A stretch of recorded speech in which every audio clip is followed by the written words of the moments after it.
السلام علیکم ناظرین، میں ہوں صدف نورین اور آپ دیکھ رہے ہیں اپنا فیوریٹ یوٹیوب چینل باد نسیم۔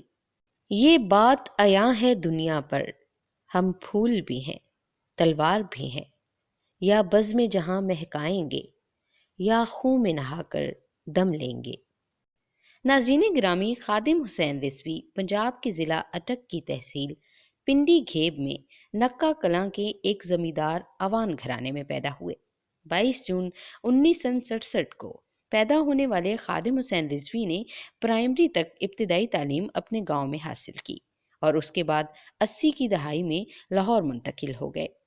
خادم حسین رضوی کے والد کا نام لال خان عوان تھا، جن کے 2 بیٹے اور 2 بیٹیاں ہیں۔ وہ گاؤں سے ابتدائی تعلیم کے بعد لاہور منتقل ہو گئے تھے، تاہم مصروفیات کے باوجود گاؤں کا چکر لگاتے رہتے تھے۔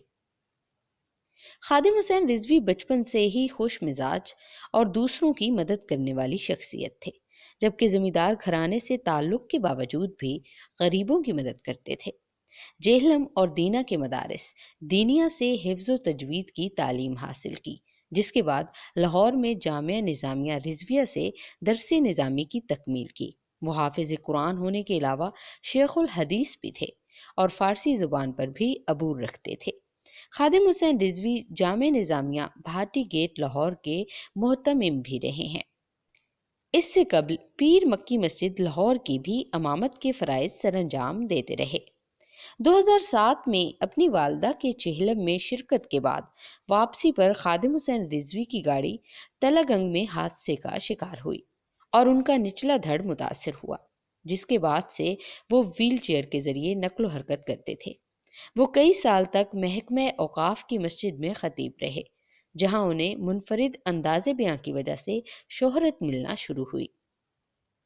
انہوں نے مذہبی تعلیم و تدریس جامعہ نظامیہ رضویہ لاہور سے حاصل کی اور عالم کی ڈگری درس نظامی کی تکمیل کی۔ خادم حسین رضوی نے گزشتہ کچھ برسوں کے دوران پاکستانی سیاست میں اہم مقام حاصل کیا تھا۔ مسلم لیگ نون کے دور حکومت میں ناموس رسالت کے معاملے پر کیے جانے والے شدید احتجاج اور دھرنوں کی وجہ سے ان کی جماعت تحریک لبیک پاکستان کو ملکی سطح پر پذیرائی ملی تھی، جبکہ عام انتخابات 2018 میں تحریک لبیک پاکستان ملک کی سب سے بڑی مذہبی جماعت کے طور پر سامنے آئی تھی۔